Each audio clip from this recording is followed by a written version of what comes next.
Okay, the May 8th, 2018 meeting of the Monroe County Legislature will now come to order. Will the clerk please call the roll? Mr. Elkoffer? Mr. Ansello? Here. Mr. Baroth? Here. Ms. Boyce? Here. Mr. Brew? Here. President Carbone? Here. Mrs. Conley? Here. Mr. Delahanty? Here. Mrs. DeFlorio? Mrs. Draw? Here. Mr. Felder? Here. Mr. Flagler Mitchell? Here. Ms. Harris? Here. Mr. Hebert? Here. Mr. Howland? Here. Ms. Cayley? Here. Mr. Lightfoot? Here. Mr. Mafucci? Here. Mr. Marionetti? Here. Mr. Michike? Here. Mr. Morelli? Here. Mr. Moyo? Here. Mr. Rocco? Here. Mr. Shepard is excused. Ms. Taylor? Here. Mr. Terp? Here. Mr. Wilcox? Here. Mr. Wilt? Here. Mr. Zal? Here. Mrs. DeFlorio?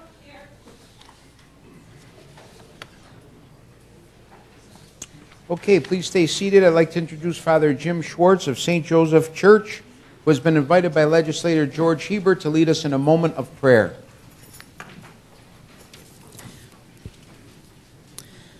Let us pray. Good and gracious God, we gather in your name, and we thank you for your presence among us. Because you are the heart of all we do, we begin our time together in prayer.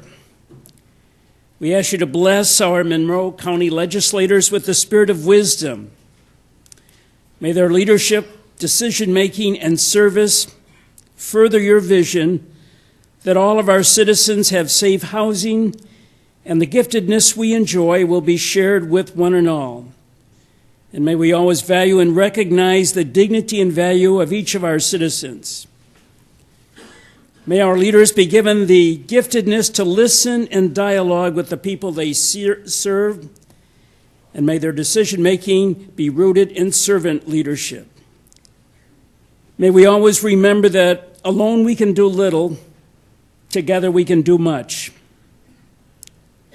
Let us pray for the power to be gentle, the strength to be forgiving, the patience to be understanding, and the endurance to accept the consequences of holding what we believe to be right. Let us put our trust in the power of good to overcome evil and the power of love to overcome hatred. Let us pray for the vision to see and the faith to believe in a world emancipated from violence, a new world where fear no longer lead people to commit injustice, nor selfishness make them bring sufferings to others. Let us devote our thoughts and energies to the task of making peace, praying always for the inspiration and the power to fulfill the destiny for which we and all people were created. May this prayer and all prayer give praise to you, O loving God, and always may we be mission to serve the needs of one another. Amen. Amen. Amen.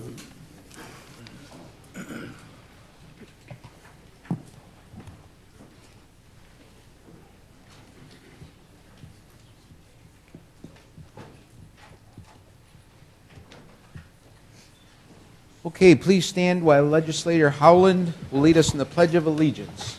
Legislator Howland. Allegiance to the flag of the United States of America and to the republic for which it stands, one nation, under God, indivisible, with liberty and justice for all.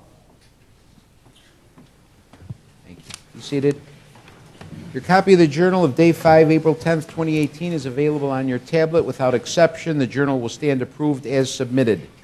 There's a hearing loop in place tonight to assist those who are hearing impaired. Anyone requiring assistance should inquire in the clerk's office. If you have a cellular phone, pager, or other electronic devices in your possession, I would request that you make it inaudible for the duration of the meeting. Thank you for your cooperation. Legislators, the referrals submitted to the legislature for the next committee cycle are available on your tablet as well as online. This evening, I'd like to take a minute to acknowledge a few birthdays. Please join me first in wishing our County Executive, Cheryl Donalfo, a happy birthday. Where'd she go? Cheryl, happy birthday. Not here. Got two other birthdays. Minority Leader Cindy Cayley and Deputy Majority Leader Tanya Conley. Happy birthday. There she is. Happy birthday, Cheryl. That wasn't on the sheet.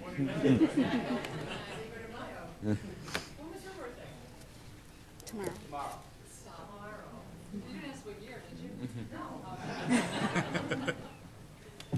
Okay, this evening there are several proclamations scheduled. Madam Clerk.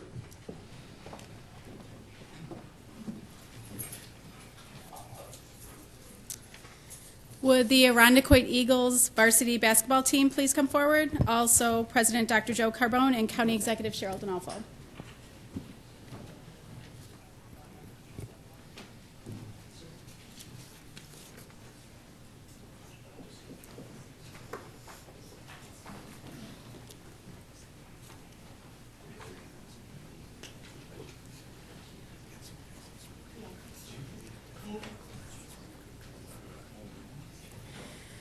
Winning a sectional championship is a culmination of hard work, dedication, and perseverance. These qualities were shown time and time again by the Irondequoit Eagles varsity basketball team led by head coach Chris Cardone. And during the regular season, the Eagles picked up key victories against Fairport, Pittsford-Sutherland, and many others. Their hard work and perseverance helped them to defeat Greece Athena in the Section 5 Class A1 sectional final. Led by junior forwards Gerald Drumgoole and Patrick Thomas, this is the second year in a row that Irondequoit has topped Greece Athena for the sectional title. Irondequoit was noted for holding other teams to the lowest amount of points in Section 5. Their dedication and teamwork has led them to yet another successful season. And whereas the Irondequoit Eagles have made Monroe County proud throughout the entire season, the Eagles worked hard. Their Eagles' hard work, commitment, and dedication to the game of basketball was recognized and rewarded when they earned the title of sectional champions. Monroe County is proud to have such talented athletes and role models in our community. Now, therefore, we, Cheryl Donalfo, County Executive, and Dr. Joe Carbone, President, on behalf of Monroe County, do hereby recognize and congratulate the Irondequoit Eagles varsity basketball team for winning the Section 5 sectional championship.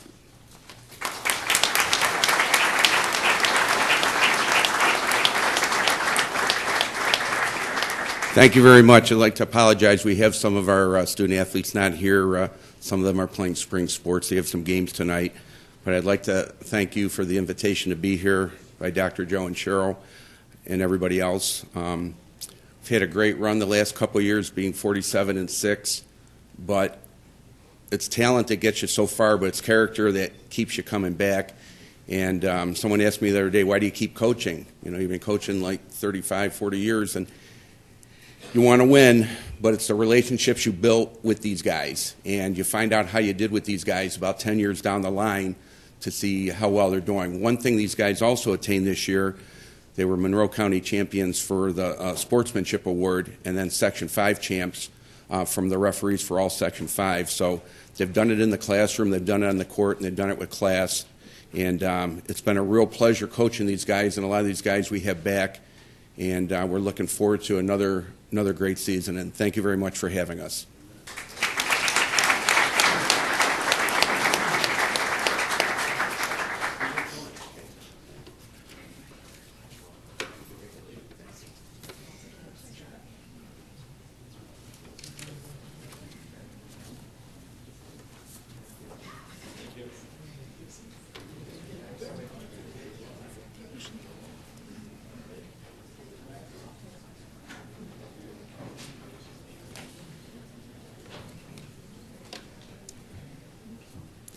Would Gary Mervis please come forward?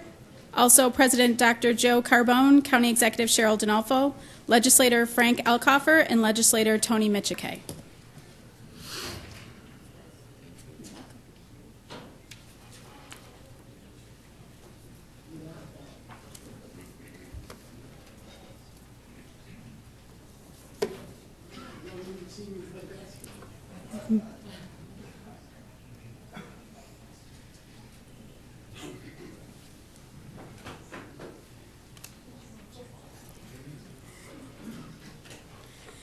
Gary Mervis has dedicated his entire life to serving and improving the lives of others. Having found inspiration from his daughter Teddy, who was diagnosed with a malignant brain tumor in 1979, Gary founded Camp Good Days and Special Times to offer children suffering from cancer a place to regain their lost childhood. Since its inception, Camp Good Days and Special Times has served more than 47,800 campers from 22 states and 35 countries, and has become one of the largest organizations of its kind. And whereas Gary has stayed actively involved in Camp Good Days and numerous other organizations, as a lifelong resident of Monroe County, Gary has been frequently sought out for his guidance and support. In 1993, Gary started the Partners Against Violence Everywhere, PAVE initiative, that gave way to the establishment of both Project Exile and Project TIPS in Rochester, New York. Having been only the second city in the country to adopt this initiative, Project Exile serves to rid illegal guns and drugs from the streets of Rochester. Project Exile has been recognized as a driving force for other community-based initiatives in our region. In addition, Project TIPS, which stands for Trust, Information, Programs, and Services, has also made waves in our region by supporting local law enforcement and community agencies in rebuilding trust amongst residents in local neighborhoods. And whereas the work done by Gary Mervis is deserving of our utmost respect and admiration, so many families have been touched by his work through Camp Good Days and Special Times, and the lives of children and their family members have been made infinitely better. Monroe County is grateful to be home to such an upstanding citizen who helps to make our community a better place to live. Now, therefore, we, Cheryl Donalfo, Monroe County Executive, Dr. Joe Carbone, President, Frank Elkoffer, Legislator District 4, and Tony Michike, Legislator District 26, on behalf of Monroe County, do hereby recognize and congratulate Gary Mervis for his commitment to improving the lives of children and Monroe County residents through Camp Good Days and Special Times and the PAVE initiative.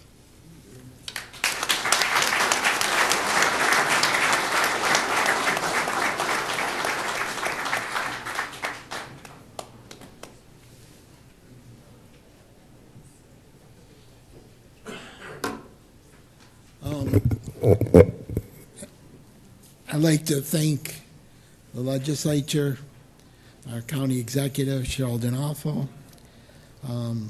for taking time to honor the work of Camp Good Days. And today I've got a few people, James McCauley, who coordinates our PAVE program and does a great job.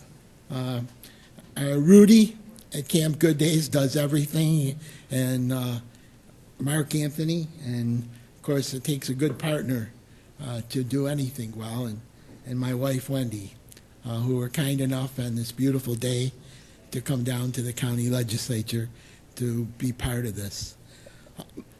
It's hard to believe that what started 39 years ago to give Teddy, who was 9 at the time, and other children a chance to do something that wasn't available to them at the time, would grow to be one of the largest organizations in the world. And many of the programs and services that we started right here in Rochester have been used as models by other childhood cancer treatment centers and organizations all over the world. And what I'm most proudest of as we enter our 39th summer, think about that, is two things. One, you can't think of another program or service that's the same price today as it was in 1979, and that being free. I made a promise that I didn't want any family that was struggling and trying to understand why was it their child who got cancer, to have to go through the financial anxiety of, can I let my child or loved one go to Camp Good Days or make the car payment in time, or the mortgage or rent payment. So I said that every one of our programs or services would be provided free of charge. That's provided a lot of sleepless nights, but with the support of this community, I've been able to do two things: keep that promise, and I still don't drink. So I eat a lot, but I don't drink. So it helps to this community to do that. And the second thing, because I think some of you know my whole career was in government. I worked for the last of an endangered species in New York State, the last Republican Speaker of the State Assembly, and we probably won't see another one, at least in my lifetime. But I enjoyed that for, almost 22 years.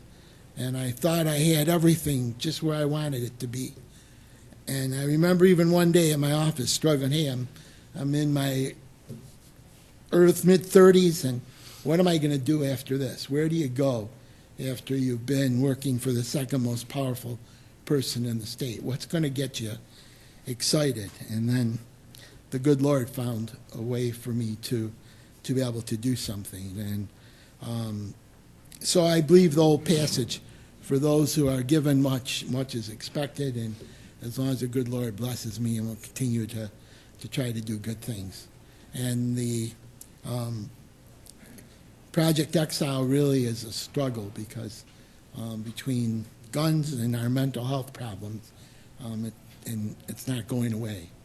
And over the years, we've taken thousands of guns off the streets, illegal guns, out of the hands of people who lost their right to legally possess one, people with dishonorable discharges, drug or alcohol abuse, domestic violence abuse, dishonorable discharges from the military.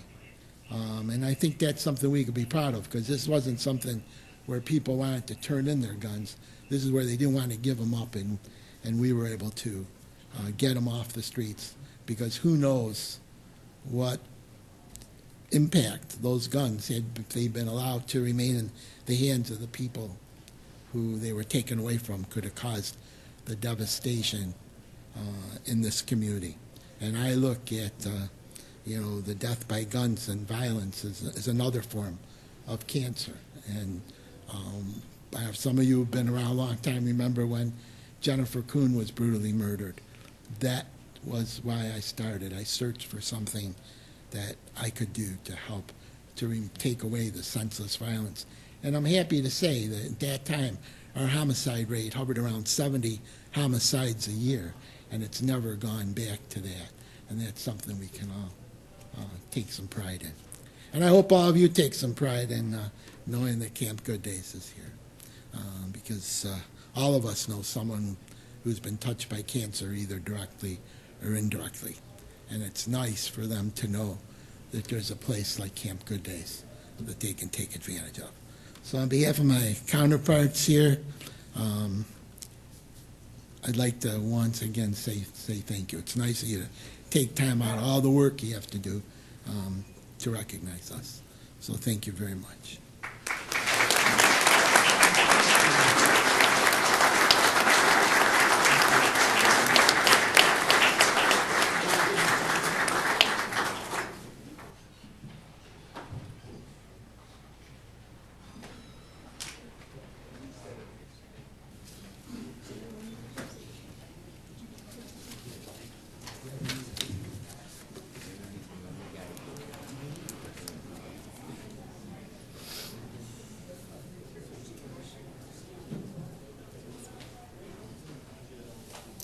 Would Eric Carlston please come forward along with members of ABATE? Also President Dr. Joe Carbone, Legislator Steve Brew, and Legislator Tony Mitchkay.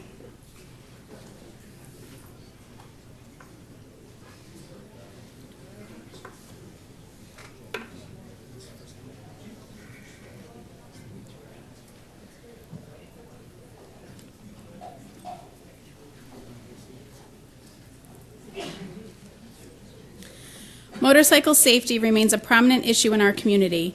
Every year, there are tragic numbers of motorcycle-related accidents that are easily avoidable through adequate education and awareness.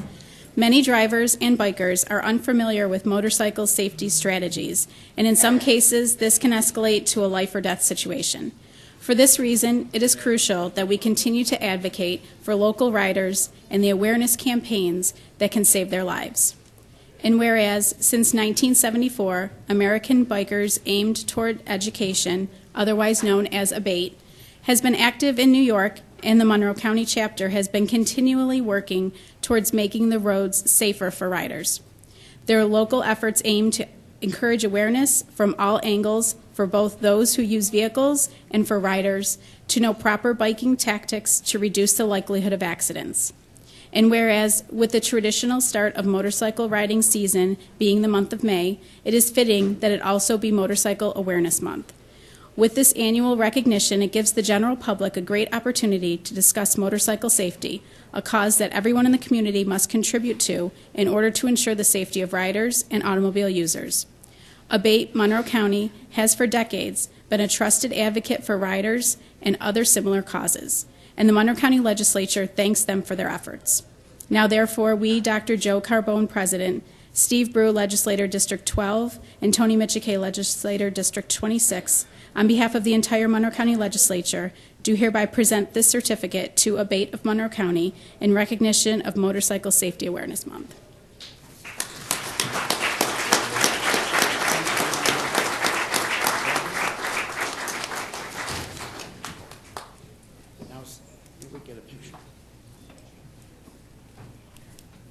Here comes Tony. Run, Tony. Set this down, huh?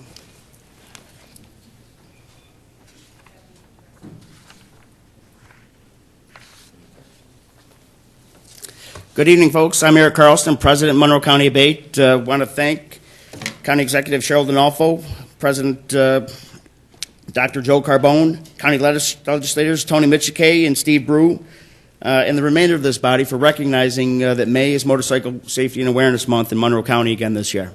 It's an important issue to us, obviously, because we ride, but I bet you a lot of people have friends and loved ones that ride also. We ask everybody that they ride within the law and ride safely when they're out on their motorcycles, and then everybody else that's in a car and a truck that you please come to complete stops, look twice before you pull out, make sure there's no motorcycles there. Look over your shoulder while you're out in traffic to make sure that there's nobody there in your blind spot. And please, as we're starting to maintain our lawns and stuff again, don't be tempted to blow the grass out in the lawn there, as that creates an unsafe riding condition for people on bikes. Thanks again, folks. We appreciate it.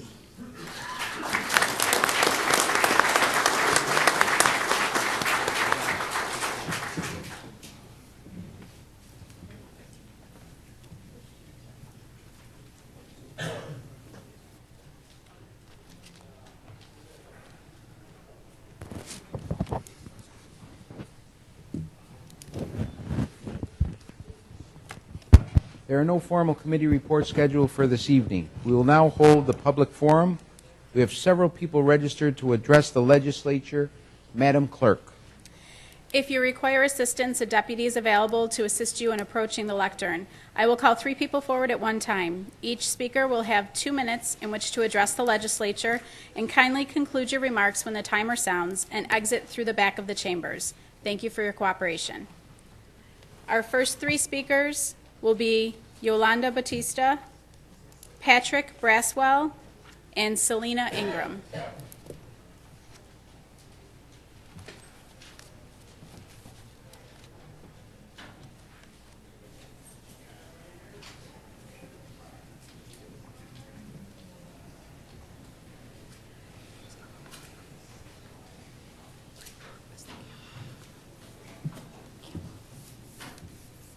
I'm Patrick Braswell. I've been working for 25 years, at least 15 of it here in the state of New York, and I've been paying my taxes and doing the best I can.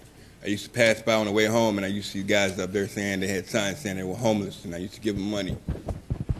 I never realized that one day I would be one of those guys standing beside the road asking for money. I've not made it there yet. I've always worked all my life. I went down to social service to ask for help. Now, I've been paying my tax money, thinking that some way if I did ever run into a problem, I can go to social services. I went down to social services, asked for help. They helped me with financial resources. They put me through a program saying that I had to do this, I had to be to this appointment, be to that appointment. And I asked them, how in the world can I ever find a job if I got to be to a disappointment to learn how to find a job if I've been employed all my life? I got sanctioned from the Department of Social Services because I found work on my own. They sanctioned me for 30 days. Because I found one day's work. I didn't have any money in my pocket to feed myself, And I'm not a thief, so I wasn't going to go steal anything. And I wasn't going to be standing beside the road asking people for money. So I went to the Department of Social Service to ask them for help. They sanctioned me for 30 days, and I had 1 day's work in that I did a demolition job over in Avon. For 30 days, I had to do without work, without any help from Social Service, on my own. It rendered me homeless. I'm asking to do away with sanctions. Sanctions are not a justified method of having an orderly process of having individual help in this county. I worked all my life. I can make any appointment. 15 minutes late to an appointment, you sanction the guy for 30 days. We can't help you for 30 days. We're not going to give you nothing. We already got to wait 45 days for you to help us. And then we got to wait another 30 days after the sanctions are over with. So that's 75 days that an individual won't be helped by the Department of Social Services because of a simple sanction for being 15 minutes late or not showing up to an appointment. There are people out here that do want to do for themselves, that do not want to ask people for help, that might do need a little help someday in life. That could be any one of us. You never know what wall you're running into in your life, obstacles. That's the way life is. So please do away with sanctions. That's all I ask.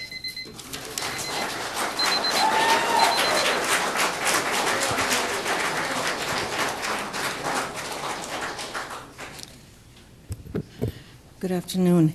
I wanted to read out some names before I start talking about Child Protective Services.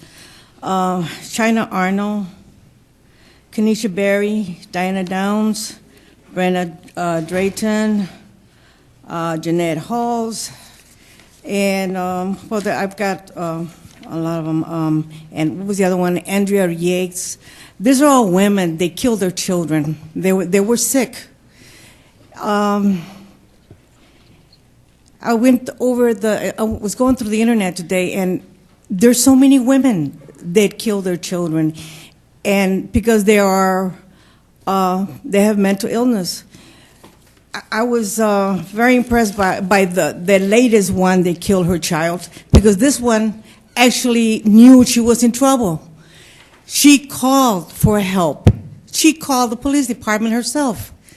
They came twice. They thought she was suicidal. The third time, I think they came, she was in the hospital. She was sick. She was mentally ill. She knew it. She was a nurse. And she was a nurse for, mental health. She killed her son. She cut off his head. And I was remembering that I was watching on my Facebook where somebody made a comment. I think the person was from Child Protective Service. They said that they didn't think that she wasn't violent. They came to the conclusion that she was not violent. But if she said that she was suicidal and she was into the hospital, she was a danger to herself. So how could she not be dangerous to her children? The reason I was talking about this is because I was told that Child Protective Services, once they unfound your case, you do a report. That's it. You can't go back. They don't do overs. In fact, I went back and they went, no, I don't want to hear it. I don't want to hear it. It's been unfounded. I don't want to hear it. With evidence, I don't want to hear it. So the child continues to be abused because some young woman or young man, I'm going to say young, made that kind of a determination. We really need to change something. We're too open. This is not the 1960s anymore. This is too dangerous, and we're too open. We need to close up, and we all need to work together, because this is all. This belongs to all of us. We're the people. We might have voted for you all, but you're our voice. And so it's our fault, too. Thank you.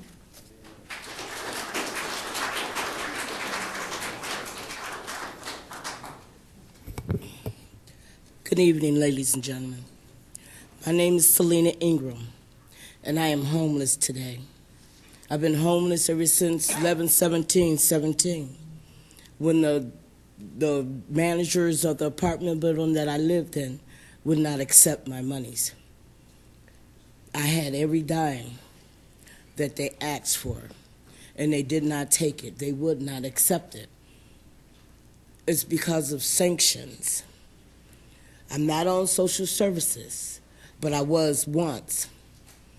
And when I was on social services, they made me wait 90 days after they downsized my job. So for 90 days, I was homeless. This is the third or fourth time that I've been homeless in my life. And it's not a good place to be. If it wasn't for the House of Mercy, I would be on the street begging and trying to find food to eat and a roof over my head. I'm here today to let you know that sanctions are unfair. Sanctions also include evictions.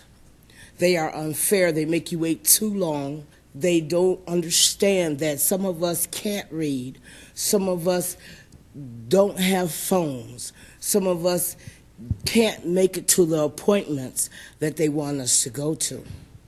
And when you do make all these appointments, they put another snag in your way. I just ask that each and every one of you consider that you might be just a paycheck or two away from being homeless yourself. Now, we know that we save money and we try to do the right things, but being homeless is not a place to be. I ask that you help us to help ourselves and end homelessness.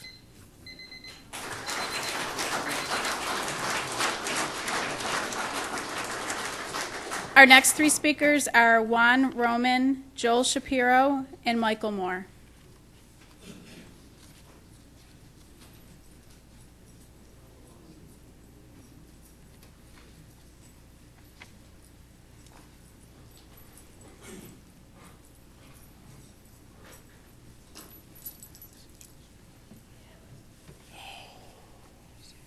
Hello, ladies and gentlemen. My name is Juan Roman.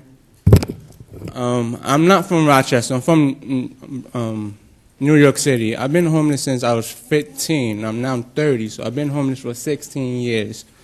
I'm just here today talking about sanctions because when I went to DSS, I had a couple of appointments that I did miss because of my education. I have an education of an 8th grade education and a 3rd grade reading level. Sometimes I cannot read the paper that's in front of me because I do see the A's as Q's, the D's as B's. So it's hard for me to get the proper help, and I do have PTSD. So with being that said, I go to these services to get proper help and to get my Medicaid and to get these services that I need. And without them, I can't function. And I'm just asking that, with being sanctioned, it's hard saying that, it's not a good living environment because I've been homeless for 16 years, and it's hard for me to understand what those mean. I'm just saying that from just me being in the predicament that I am, I went to the House of Mercy, and they provided me with housing, with the nourishment of a bed to stay, nourishment for food. I never asked nobody when I was homeless, and it's a struggle for me. As you can see, I'm shaking right now because I'm nervous. I just been through a hard time over my years, and it's just difficult. And I just want your support and understanding that it's not easy being in my shoes. And that's all I got.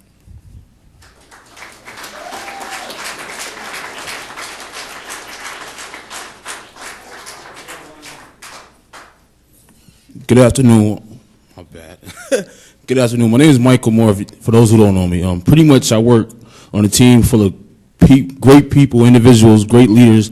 Also, and pretty much lately I've had the opportunity to run my own, not run my own petition, but a team petition where we're trying to get rid of sanctions in the Rochester area because we believe that sanctions is non-justice and it's not right for the homeless. We also believe that there's no low-income housing at all, and I just feel like I feel like it's very sad when a person knows that they trying their best to find housing, but there's no housing, and then we watch people that run their own programs for housing, but the housing never shows up. We just see a new program, another program after another program, another program after another program, and then now we start to see gentrification where people actually are pushing the homeless out to different areas, or there's really no places that the homeless really can go. Another thing is that I don't have no hard feelings towards anybody that works in the system, no hard feelings towards people that do run our city. But the only thing I have a problem with is that just the lack of I feel like it's the lack of heart that sometimes that we might have, or the lack of time that we might not be able to help another person or an individual grow that leader that's within their self. And I just think that if we become one and begin to love each other more and understand our issues, I think we all can fix this issue. Because I don't blame nobody for the lack of housing that we have in the city of Rochester. I feel like this is a big problem. This is bigger than some people that I might have in front of my face, bigger than them. But I think there's a way we can fix this problem. In a way that we can fix sanctions, that we can fix educate more people about being homeless, educate more people about the DSS system, educate people just in general about things that they're going to go through life and real life lessons, even with like teaching the youth about homeless. I mean, I'm sorry, but it's one last thing. I just think that we have to set up ways that someday, I don't have kids, but some days my kids, I don't want to see my kids have to deal with homeless, and I don't want to see a lot of other people have to deal with homeless. I'm not saying that the homeless don't have no soul or they don't have no power to uplift themselves, but days get tough and tough. You know what I mean? Everybody have their own struggle that defines them. And I believe that when somebody is being discouraged or has no hope in themselves, it gives me power to encourage that person to want to push them to the next step, because we can't give up on life, and life is not meant to give up. Life is about bonding with one each other and understanding the full peak of each other and the gift that we all have. Thank you.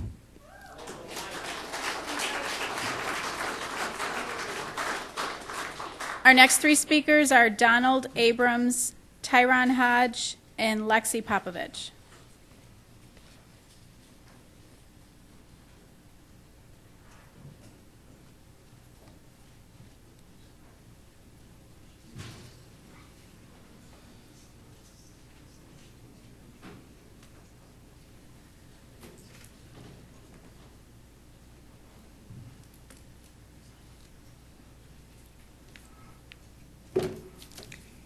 This is a day that the Lord has made. I will rejoice and be glad that it is. My name is Donald Adams. I am homeless. I came here 3 months ago from New Orleans to the House of Mercy.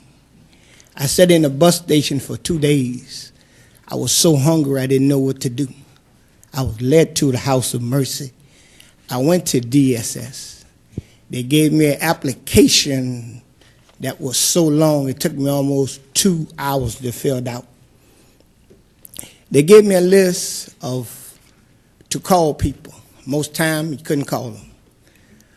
The system here is broken. I am homeless. It is stressful. If you never had to worry where you're going to sleep, how you're going to eat, the system is broken. It needs to be fixed. The ones in charge need to be held accountable. Thank you, and God bless you.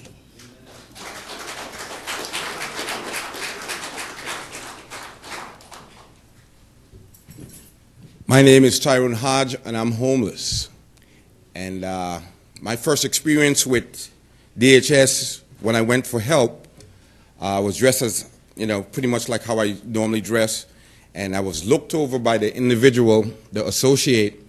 She held her hands, folded them, and she antagonized me with some looks of, I'm not going to help you, and why are you here?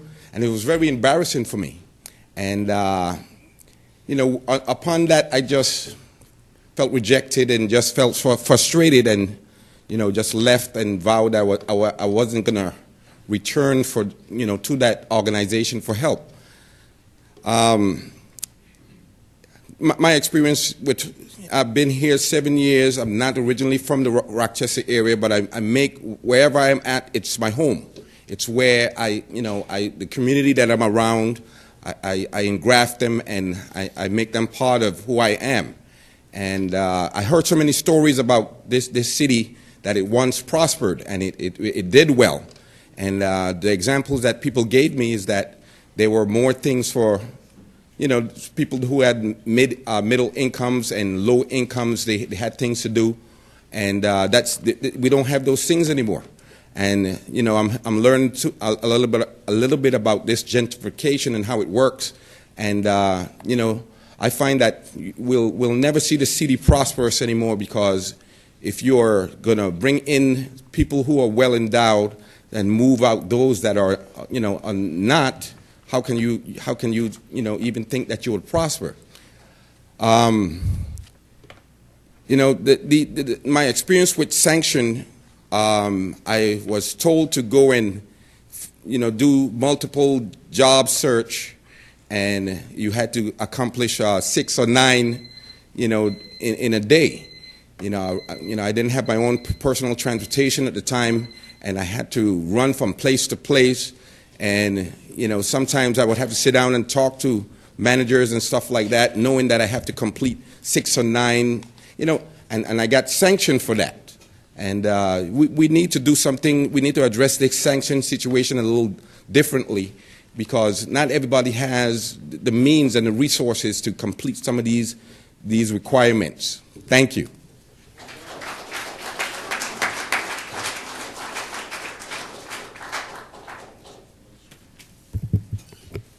I want to thank the legislature for allowing me to speak tonight. I will be discussing Tobacco 21. 1 out of 4 high school students in Monroe County have used an e-cigarette in the past 30 days. With 96% of all smokers starting before the age of 21, this growing epidemic has proliferated our local schools and youth social circles. Anecdotal accounts of this problem have circulated our community. Just this morning, local health counselors, school principals, and youth leaders have told stories of continuing dual use in bathrooms and classrooms, that many youth admitted they've become addicted to e-cigarettes, and how some have transitioned to using combustible cigarettes. The popular e-cigarette Juul comes with different pods that contain 59 milligrams per milliliter of nicotine. That's equivalent to one pack of cigarettes. These devices put an entire new generation of children at risk for nicotine addiction. Impacts on brain development, impulse control, anxiety, and loss of focus create challenges in the learning environment. Because of this, numerous local municipalities have inquired about adopting their own Tobacco 21 policies to help curb teenage initiation, access, and acceptability of these tobacco products. As a collection of T21 signatures circulates the county, there are 3 things to note. Tobacco sales to those under 21 account for 2.12% of total sales. The economic consequences of a local Tobacco 21 policy would be minimal. The cost to all 623 retailers in the county would cost $226,000 annually, with long-term health care and productivity savings in the long term. Secondly, nicotine's impact on a teenager's brain and behavior makes them more susceptible to experience a pathway toward a substance abuse disorder. With the local opioid action plan, we see Tobacco 21 as a prevention policy for our youth. As studies show, smokers are 2 times more likely than non-smokers to relapse after battling drug addiction. Teens who smoke are 3 times more likely than non-smokers to use alcohol, 8 times more likely to use marijuana, and 22 times more likely to use cocaine. Thirdly, local schools urge policies that help increase the awareness of e-cigarette dangers, nicotine addiction, and the prevention of e-cigarette access to middle and high schoolers who have become frequent users, dual users with cigarettes, and often marijuana vaping users. Overall, our community, our home, and our citizens want to become the 20th locality in New York to pass this policy. Thank you.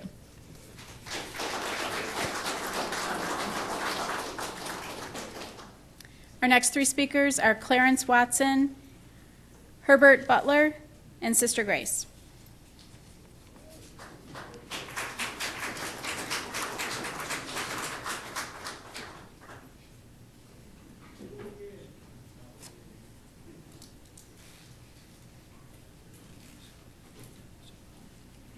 Same thing.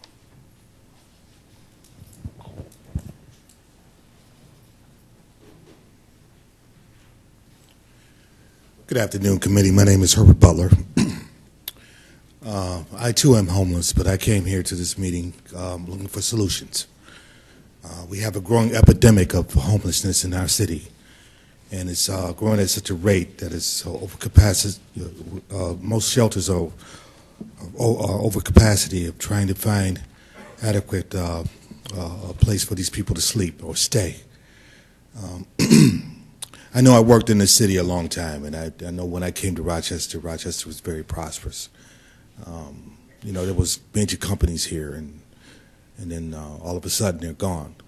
I do understand that Rochester is interested in bringing back wealth to the city, but with the gentrification that's going on and moving people out without any care, we can no longer, not look at that situation and not care.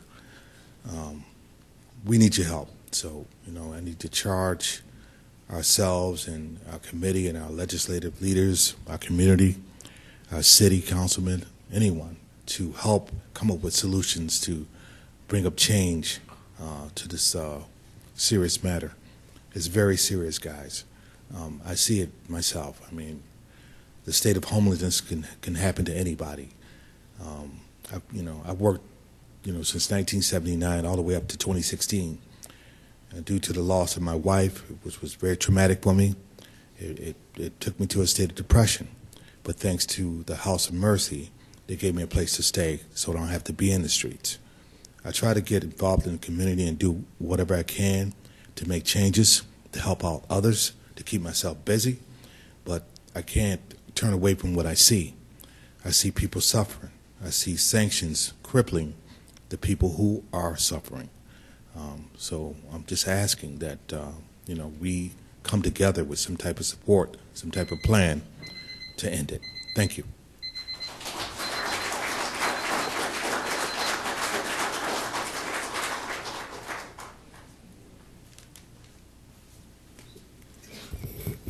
I think this may be the first time the homeless came and spoke to this body. It's been a long time. They've been struggling for a long time. And all they're asking tonight is for your help, for you to listen to their stories, to their cries. If you couldn't connect with their stories tonight, then something is wrong. We invited this county legislature to come to the House of Mercy to sit down and talk and mingle and see what our homeless are going through. Jim Vogel, who's on our board, came here and invited you. Not one of you came down after Jim Vogel spoke. A few came before that, but not after Jim Vogel stood here and invited you to come down to meet the homeless. It was after Pope Francis said, you needed to come out and meet the poor, talk to them, meet with them. It was after that, and no one came. Now tonight, the homeless are before you, and I'm proud of them. They formed a homeless union. They've organized. They're going to be speaking, not only here, but elsewhere. They are being empowered. They have been hurt in their lives. There are reasons why they are homeless. They want you to know that they don't want to be homeless, that there are reasons why they are homeless. And if you heard their stories, you would understand why they are homeless. And tonight they're asking you to stop the sanctions that keep them homeless. And we're speaking about the welfare system that keeps our people homeless. You are supposed to be helping the homeless get on their feet, not putting blocks in their way to prevent them from moving on in their lives. If a person is homeless, he or she is homeless for 45 days, 90 days, 120 days, or more. How would you like to be on the street, worrying about where you're going to stay at night, worrying about whether or not you'll have food, and if it's in the winter and you're trudging through the snow, wondering if you'll have a place at night? That's a hard way to live. We're begging you, stop the sanctions. And I heard it said that some of you don't even know what sanctions are, and yet you impose them on our homeless.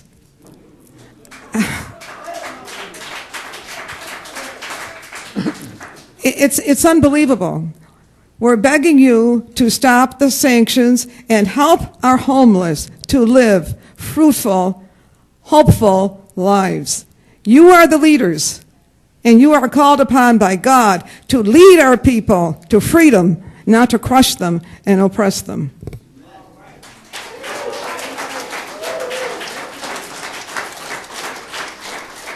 Our next three speakers are Sister Rita, Bridget Hurley, and Stephen Lapp.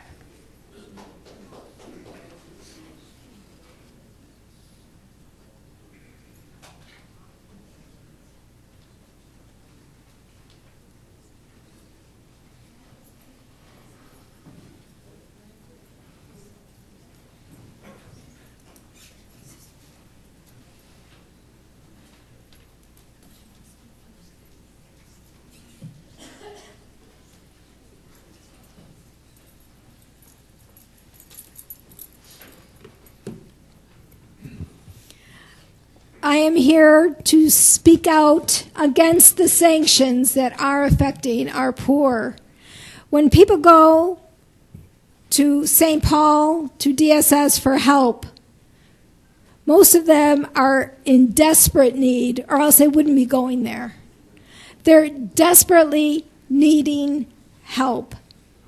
And much too often, they walk out of there more discouraged, more hopeless, without the help that they desperately need. Because many of them leave there and come to us at the House of Mercy. This has got to stop. It's got to stop. What kind of a community are we? Are we a community who cares for the people who are suffering the most among us? That is what St. Francis calls us to do. That is what the Lord calls us to do. What you do to the least of these, you do to me. So we really need to stop and think, what kind of a community do we want? And what about this gentrification? What about all of this new housing springing up, but it's not for us?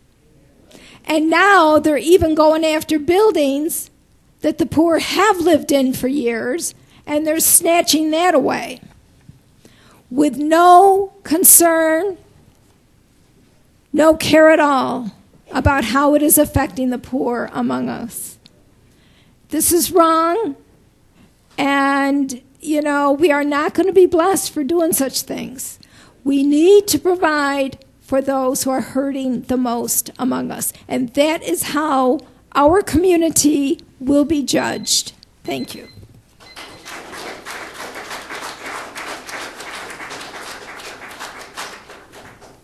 Good evening.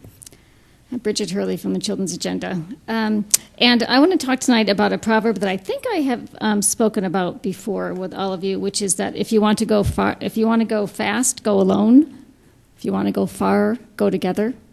And what we have added is if you want to find a new way to solve a problem, work together. It's not great, but anyways, that's what I'm here to talk about, is working together.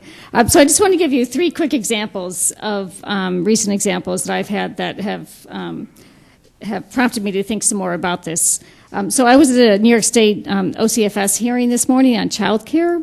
And we were talking, there was providers there, there were child care council folks there, some advocates. We were talking about how the New York State pre-K funding, while it's great, has actually wreaked havoc in the child care community because providers have closed their infant toddler rooms, which often they lose money on, and they have opened pre-K rooms because that's a much more steady source of funding. So if you know of any moms and dads of infants, you'll know that it's hard to find a really good quality center that has an opening in an infant room. So we were talking about how the state could use the new federal child care money, working with providers locally to support more infant toddler rooms. Okay, so that's example one.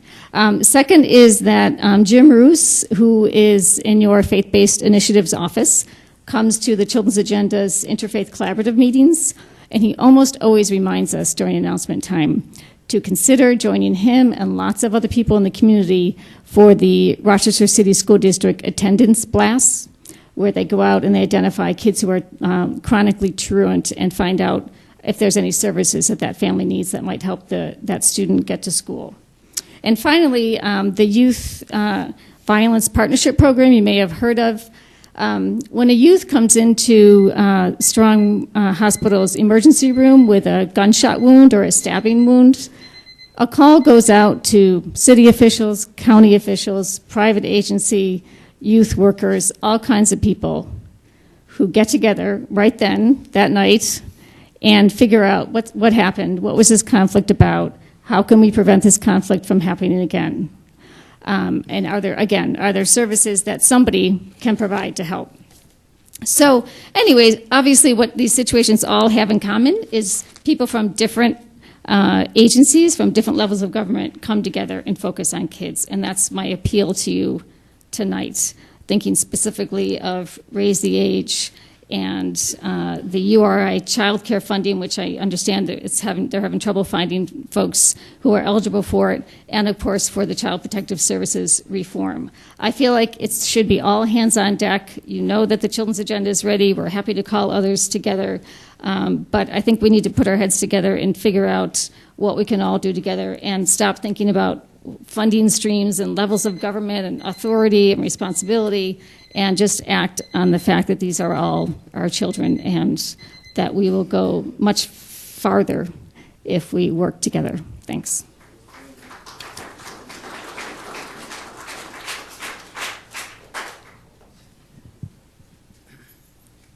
Good evening. A slight change of topic with regards to a real estate matter. My name is Stephen Lapp. I'm an attorney with Forsyth Howe, Dwyer, Calvin Murphy here in Rochester. We represent a family who the brother owned a piece of property. The taxes weren't being paid on it. The county foreclosed on the property unbeknownst to our client. And our client recently found out about the tax foreclosure and the impending sale that's before you for approval tonight by way of a foreclosure or an eviction notice. They have some personal belongings on the property. I'm here to ask you to deny the approval of that sale tonight.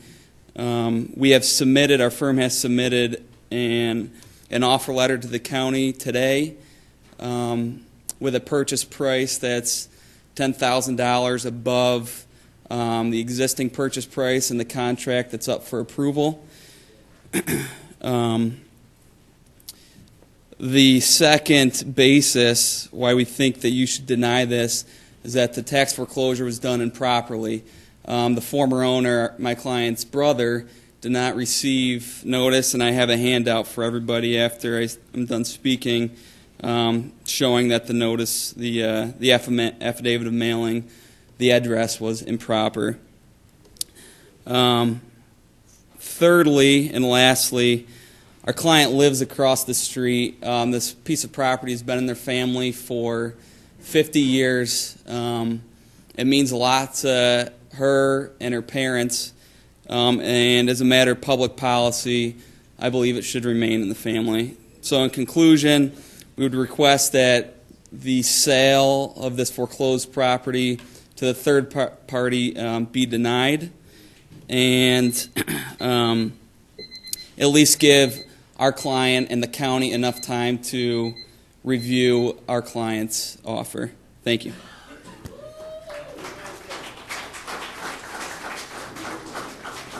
Our next three speakers are Allison Endicott, Joe Amarise, and James Rempershad.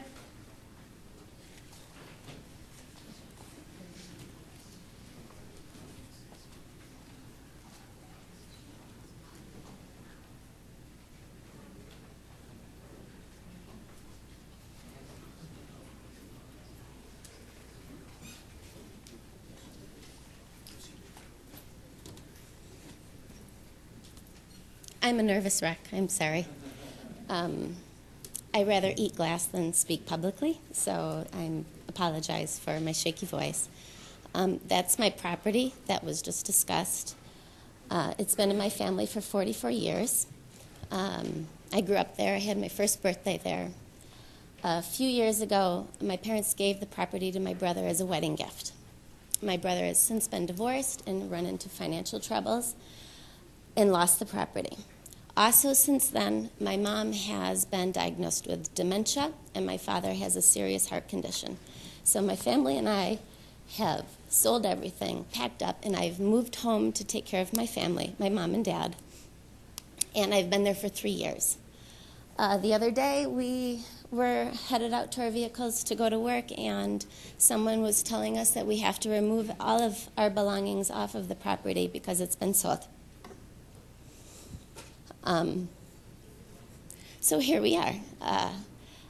My brother never got notice that the property was going up for foreclosure. Consequently, I didn't have the opportunity to bid on the property, which had I had, I wouldn't be here right now. This property means the world to me. I'm raising my children there now. I'll do whatever I can to get it back.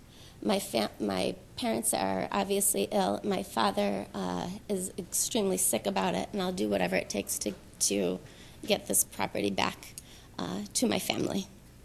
So, thank you.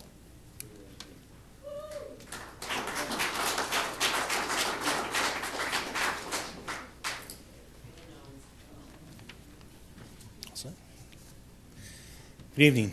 My name is Joey Marisi, and I'm a retired deputy sheriff from Monroe County. In researching what I was going to say tonight, I came upon a news article when our county exec first took office, and I want to read a quote. Our county government must do better, and it must be better. And to that end, I have promises to keep, and I intend on doing so starting on day one. I guess as a retiree, I want to know when day one is going to start. When is day one going to begin? We had a contract, we still have a contract with this county, approved by the county exec and the county legislature. It's a binding agreement. Any of you who are attorneys, and even those of you who are not, know that a contract is a binding agreement between two or more parties. No one has the authority to break that contract unless it goes to court, and the parties agree on what that break shall be. That didn't happen. It was just unilaterally our health care benefits were taken away. If someone has told you, whether it be a party head or someone senior in your position, to keep your mouth shut about helping us, what's that say about you as an individual? What's that say about you as a representative of your constituents? They just sit back and do nothing. Promises, binding contracts. We kept ours, right here on our shirt. We kept ours. We expect you to keep yours. On a side subject here, for those people that are homeless, 25 years in the Sheriff's Department, I did hear about sanctions. The sanctions I heard about were people who used benefits illegally. I never heard about the sanctions that you talked about here tonight, and you have my full support. Thank you.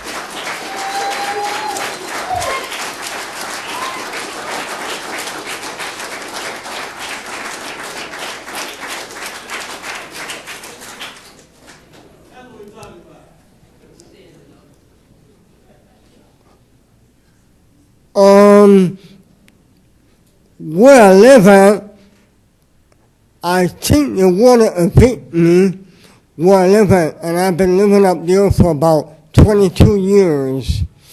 And some people in the building do a lot of talking. I just listen to them, what they got to say. And I think it's what you call obstruction of justice. Everybody has the right to their privacy.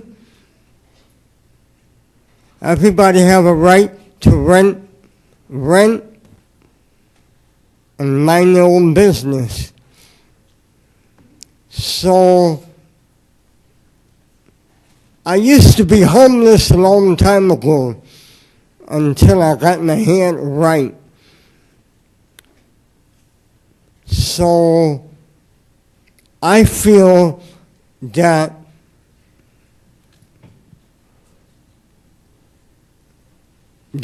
everybody have the right to rent, go and come when they want, and it wouldn't be invasion of privacy. So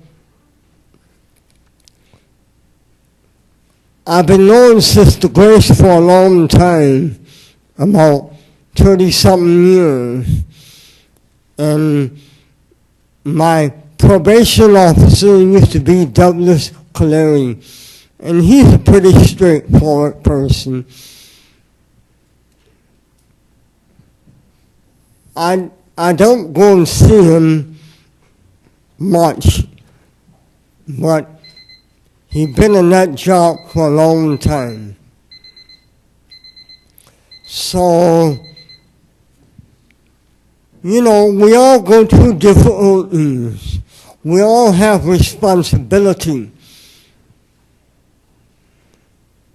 So, who are you to kick me out of my apartment? I don't think that's right in America. And so we all have to have a shelter over our head. And so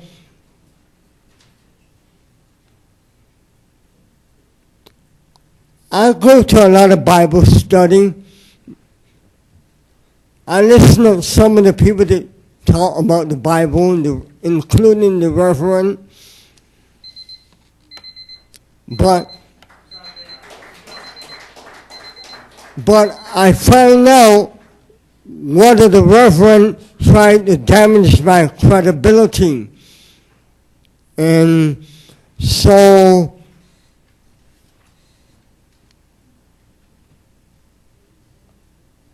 and got an old saying, smile in your face and stab you in your back. I know all about that. Thanks for sharing.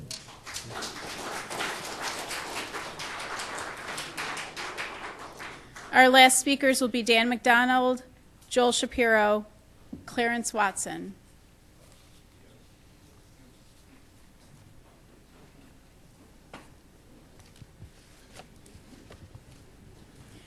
This will conclude the public forum. Okay, at this time, we'll recess the May 8th, 2018 meeting of the Monroe County Legislature and convene the Pure Waters Administrative Board for the Rochester Pure Waters District. PWEB Agenda Item Number 1, Referral 18-0129. Moved by Legislator Brew, seconded by Legislator Delahanty. This is to adopt. Is there any discussion? Seeing none, all in favor say aye. Aye. Opposed, item carries. We will now recess the Rochester Pure Waters District and adjourn the Pure Waters Administrative Board. The May 8th, 2018 meeting of the Legislature is reconvened. We will now proceed with the consideration of local laws. Will the clerk read the next item on the agenda? Item number 1, Referral 18-0130LL. Moved by Legislator Taylor, seconded by Legislator Brew and Delahanty. This is for introductory purposes only. Next item. Item number 2, Referral 18-0130LL. Moved by Legislator Taylor, seconded by Legislator Brew and Delahanty. This is a motion to table. All in favor, say aye. Any opposed? Item carries. Next item. Item number 3, Referral 18-0130.LL. Moved by Legislator Taylor, seconded by Legislators Brew and Delahanty. This is to set a public hearing. All in favor, say aye. Aye. Any opposed? Item carries. We will now proceed with the consideration of motions, resolutions, and notices. Will the clerk read the next item on the agenda? Item number 4, Referral 18-0126. Moved by legislator Boyce, seconded by legislator Delahanty. This is to adopt. Is there any discussion? Seeing none, all in favor say aye. Aye. Any opposed? Item carries. Next item. Item number 5, referral 18-0127. Moved by legislator Boyce, seconded by legislator Delahanty. This is to adopt. Is there any discussion? Seeing none, all in favor say aye. Aye. Any opposed? Item carries. Next item. Item number 6, referral 18-0128. Moved by legislator Bruce, seconded by legislator Delahanty. This is to adopt. Is there any discussion? Seeing none, all in favor say aye. Aye. Any opposed? Item carries. Next item. Item number 7, referral 18-0131. Moved by legislator Zale, seconded by legislator Delahanty. This is to adopt. Is there any discussion? Seeing none, all in favor say aye. Aye. Any opposed? Item carries. Next item. Item number 8, referral 18-0132. Moved by legislator Zale, seconded by legislator Delahanty. This is to adopt. Is there any discussion? Legislator Cayley. Thank you, Mr. President. It's unusual when this happens, but we did submit a number of questions that did not get answered prior to this evening's meeting. And one of these questions did have to do with this referral. If I would ask through you to the administration, if at least we could get on the record the answer to the question of providing the agreed rate Monroe County pays the forensic pathology services, and how much did we pay last year? As I said, Mr. President, they were not given back to us in time, so if you cannot answer it this evening, we would take it in writing. Thank you.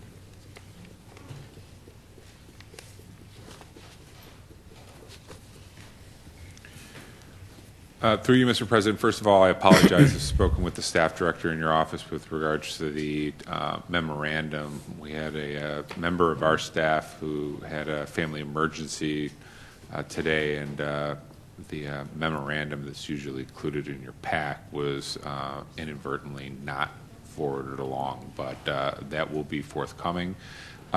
Could the minority leader please restate the question again? You asked about how much we spent last year, and what was the other side of the question? Please provide the agreed rate that they're paying currently and the rate for last year through the President. Certainly. Through you, Mr. President, the total amount spent in 2017 was $140,000.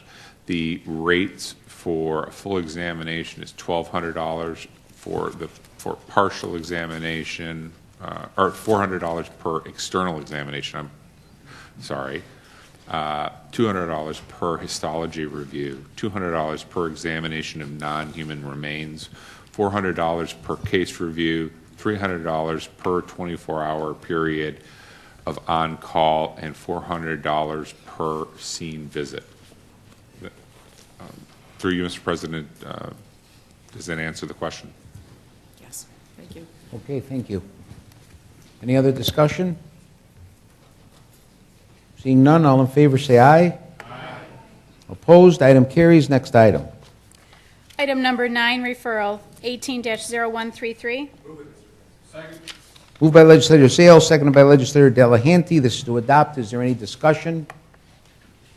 Seeing none, all in favor say aye. Aye. Any opposed? Item carries. Next item. Item number 10, referral 18-0134. Second. Moved by legislator Zale, seconded by legislator Delahanty. This is to adopt. Is there any discussion? Legislator Cayley. Mr. President, again, the same situation. I realize this may be a little tedious, but we were hoping to get it prior to the meeting. Through you, Mr. President, to the administration, the question on this referral was how much money is budgeted for this program in 2018, and how much do we expect the New York State DOH to invest? So.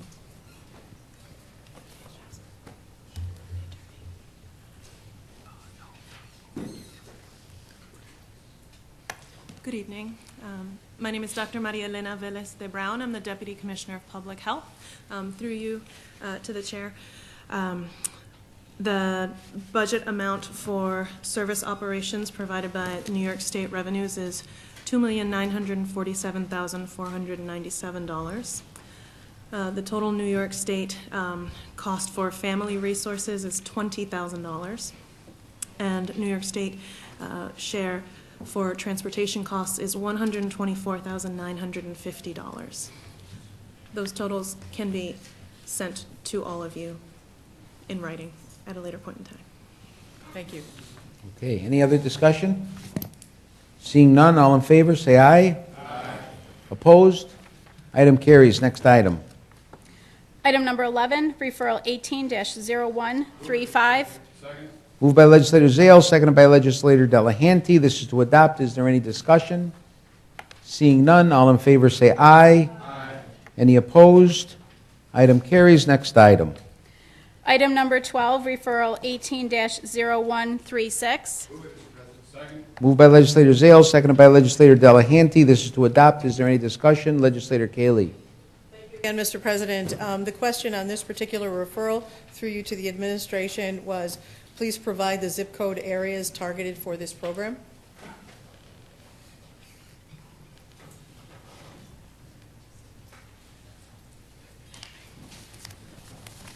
All right. Good evening again. Through you to the Chair.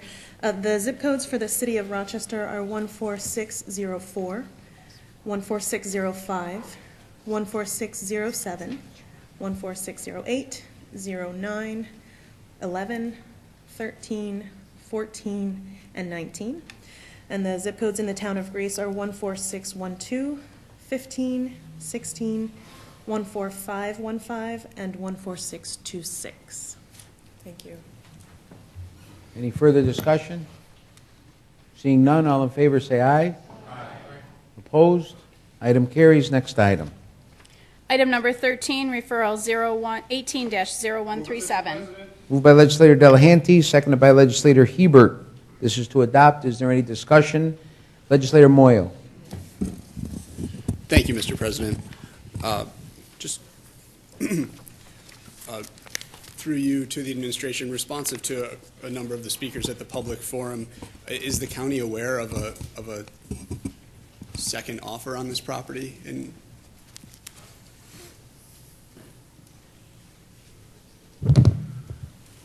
Through the President, long after our contract was negotiated with the buyer that's before you this evening, and when the current buyer asked us to look at having vehicles that were illegally parked on the property, and we looked into that, we were contacted by a real estate broker and the attorney indicating that they would pay more for the property than we were currently selling for, and there hadn't even been any discussion as to what we were selling the property for.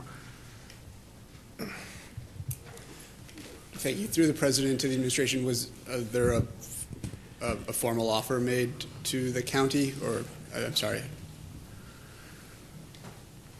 Through the President, from the people that were here this evening, no. Yes. Okay. And through the President to the administration, is the county confident that the service of process was proper regarding the foreclosure? Through the President, through the county's representative law firm, Boyle & Code, it was researched and we believe it was. It wasn't sent to the right address. The wrong address. Sorry. Thank you. Through the President, if I may, have there been cases in the past year or 2 years, in the past 2 years, where individuals have filed cases in Monroe County Supreme Court or New York State Supreme Court in Monroe County challenging our foreclosure process? Has that happened in the past 2 years? Through the President, we'd have to get back specifically, but I'm not aware of any. Okay, thank you. Legislator Lightfoot.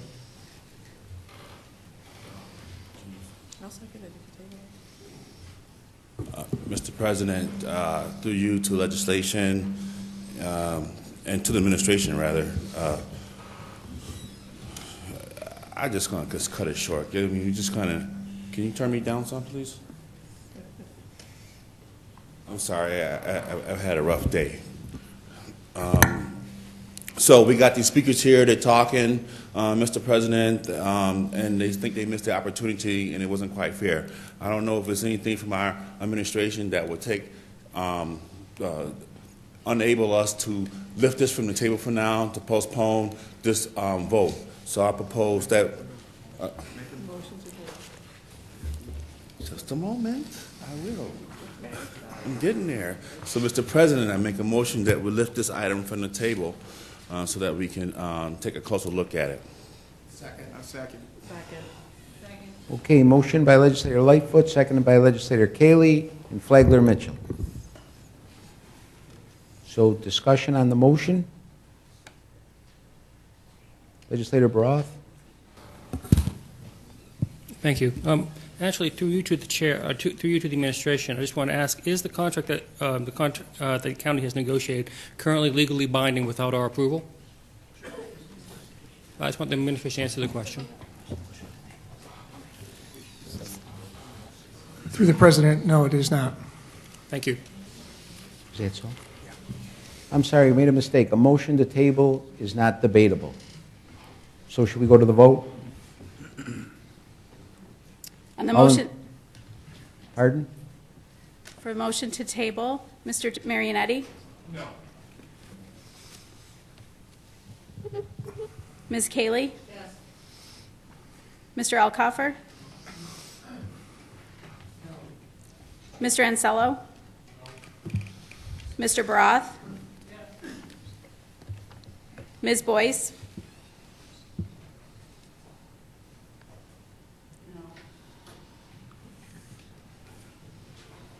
Mr. Brew? No. Mrs. Conley? Mr. Delahanty? No. Mrs. DeFlorio? No. Mrs. Draw? No. Mr. Felder? Yes. Mr. Flagler Mitchell? Yes. Ms. Harris? Yes. Mr. Hebert? No. Mr. Howland? No. Mr. Lightfoot? Mr. Mafucci? Yes. Mr. Michike? No. Mr. Morelli? Yes. Mr. Moyo? Yes. Mr. Rocco? No. Mr. Shepard? Is not here. Ms. Taylor? No. Mr. Terp? No. Mr. Wilcox? Mr. Wilt? No. Mr. Zale? No. President Carbone? No. Motion to table 18 to 10 failed.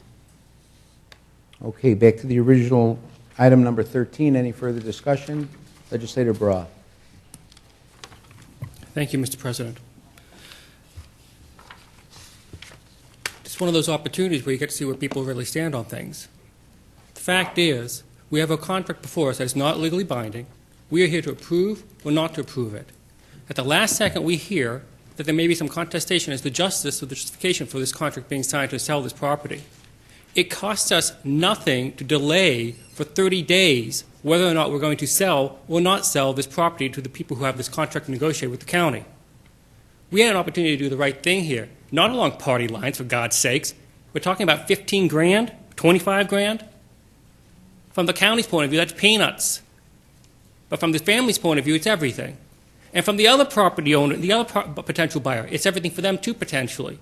We had a moment to take some time here to think about it, maybe, to do a little research. And you voted no? I'm embarrassed. I'll be voting against this. Thank you. Any further discussion? Legislator Felder. I just wanted to echo my colleague's sentiments. There's a question as to whether or not this was a legitimate service process. I know that those things happen, and it's not necessarily intentional. Beyond that,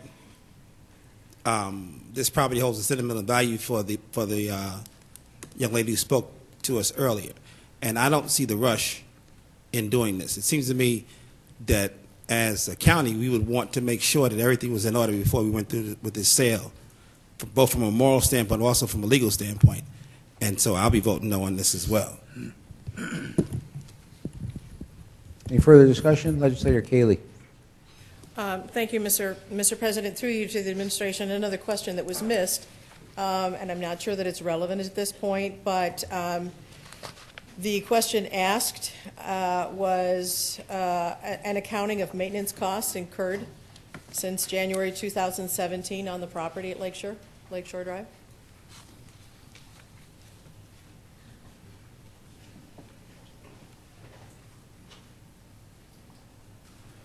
Through the President, there were no maintenance costs. The only cost of the county were the delinquent taxes in the amount of $6,037.33. Thank you. And then, through the President, I rise to explain my vote. Obviously, I will not be voting in favor of this. This was an opportunity, as stated by my colleagues, to take a slightly change in direction and look at the process. Mistakes can be made on either side, but it gives us the opportunity to delay for 30 days something that might be inevitable or not, and certainly something that is sensitive to the owners of the property given what they've stated. So again, I will be voting against this sale. Right. You would have to go back through the process. Any further discussion? Legislator Howland. President, just a question. To confirm again, there is no other offer on this property at this time? Through the President, that's correct. Legislator Broth. Through the President to the administration, did you hear the testimony stated earlier that there was an interest in offering an offer on this property that was at $10,000 in addition to the one that was previously stated? Through the President, yes. Thank you. Legislator Boyce. Through Mr. President, with regards to the $6,000 figure, a little over $6,000, can you give me the history? Like, where does this go back to? What year, and what was the incurred tax on this property? Through the President, I don't have the exact years, but it would be at least the prior 3 years of delinquent taxes before it could go through the foreclosure process.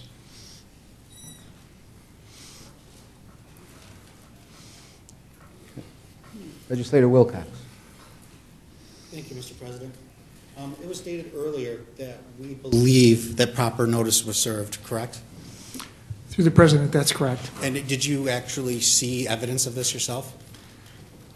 Through the President, we conferred with Boylan Code, the law firm that handles the tax foreclosure process for the county, and they provided that information. Excuse me. Through you, Mr. President, to be clear, they verbally confirmed to you, but you saw no evidence. You didn't have any proof, right? Correct? Through the President, they provided the affidavit of service. And so, through you, Mr. President, so you saw it? Through the President, that's correct. And through you, Mr. President, did it have the correct address? Through the President, the information on the address, the only thing that was incorrect, to my understanding, was the town, but the address and the zip code were correct. Okay, so through you, Mr. President, there was an error. I would ask that this legislative body, there is no harm done here. Let's do the right thing. Let's all please just vote no. They can come back, this resolution can come back before us. I would ask my colleagues to join me in voting no. Thank you. Legislator Felder. I just have to say, I personally have been served at an improper address. I was served one time, I hadn't lived that 2 years. And the law firm went to court and certified that they had served me, and I had never seen the papers. So I know from personal experience that does happen.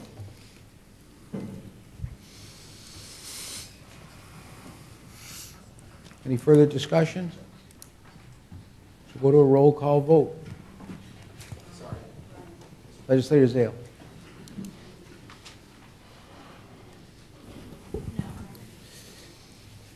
I just have an additional question.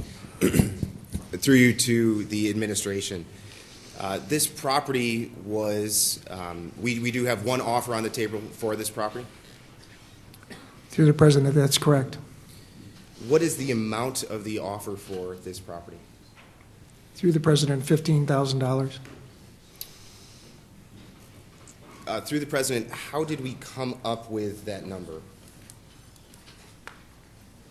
Through the President, it was determined through an analysis of fair market value by one of the certified appraisers in my office. Okay, thank you.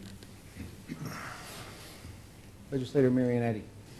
Mr. President, based on the discussion, if there's no objection, I would renew the motion for a table if there's a second. Second.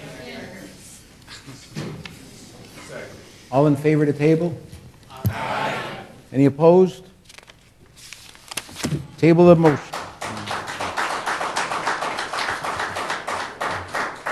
Next item.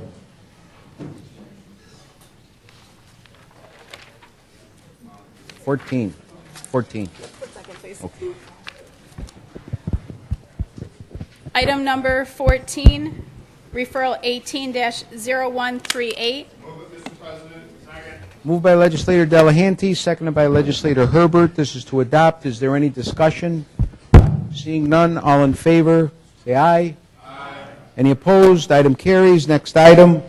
Item number 15, referral 18-0139. Move it, Mr. President. Second. Moved by Legislator Delahanty, seconded by Legislator Hebert. This is to adopt. Is there any discussion? Seeing none, all in favor say aye. Aye. Any opposed? Item carries. Next item. Item number 16, referral 18-0140. Moved by Legislator Zale, seconded by Legislator Delahanty. This is to adopt. Is there any discussion? Legislator Boyce. Yes, Mr. President, I would like to thank the county executive and the administration for acquiescing this contract on behalf of Monroe County residents. Thank you. Any further discussion? Legislator Broth. Thank you. I believe I know the answer. I want to make sure I'm on the same page with the administration. Through the President to the administration, why is this considered a matter of urgency? Is this 40, right? Oh, I'm on the wrong one. Sorry, my bad. It's all important, I know. Any further discussion? Seeing none, all in favor say aye. Aye. Opposed? Item carries. Next item. Item number 17, referral 18-0141. Move it, Mr. President. Second. Moved by Legislator Delahanty, seconded by Legislator Hebert. This is to adopt. Is there any discussion? Seeing none, all in favor say aye. Aye. Opposed? Item carries. Next item. Item number 18, referral 18-0142. Move it, Mr. President. Moved by Legislator Delahanty, seconded by Legislator Hebert. This is to adopt. Is there any discussion? Seeing none, all in favor say aye. Any opposed? Item carries. Next item. Item number 19, referral 18-0143. Second. Moved by Legislator Zale, seconded by Legislator Delahanty. This is to adopt. Is there any discussion? Legislator Baroth. Very kind of you. Thank you. Appreciate that. So just to repeat the question, just through you to the administration, why is this considered a matter of urgency? Through you, Mr. President, the establishment of a ventilator unit is subject to a number of complex guidelines that are set forth by the Department of Health, and also operational complexities that are required in the operation of such a unit. And the matter of urgency is necessary because of the time parameters that we are under to ensure that this unit gets up and running before our certificate of need expires. Thank you. Through the President to the administration, and when does our certificate expire? Excuse me? When does our certificate expire? October. Thank you. And then finally, through the President to the administration, are On a prior referral, 180131, we approved a contract for those who are going to work on respiratory therapy services. Would they be working in this area as well, or no? The people who will work under that particular referral, through you, Mr. President, the people who the facility will use from that particular referral will not work on this unit. They will not. Okay. Thank you very much. Legislator Marionetti. Yes, thank you, Mr. President. I just want to rise briefly to express my support for this project. I think it was the end of 2016, along with the minority leader, we submitted a letter of support for that application for their certificate of need. So I'm just happy to see this project going forward. Thank you, Mr. President. Any further discussion? Seeing none, all in favor say aye. Aye. Opposed? Item carries. Next item. Item number 20, referral 18-0143.BR. Moved by Legislator Zale, seconded by Legislator Delahanty. This is to adopt. Is there any discussion? Seeing none, all in favor say aye. Aye. Any opposed? Item carries. Next item. Item number 21, referral 18-0144. Moved by Legislator Zale, seconded by Legislator Delahanty. This is to adopt. Is there any discussion? Legislator Zale. The administration, is the U of R confident that they will be able to staff this unit? Through you, Mr. President, the University of Rochester operates a ventilator unit already at one of its own facilities. We envision that the staff at that facility, in addition to the staff at the hospital, plus the University of Rochester's track record in being able to successfully recruit personnel, will allow us to staff this unit at the staffing levels that are necessary to provide quality care. Thank you. And through the President to the administration, are these county employees or are these U of R staff?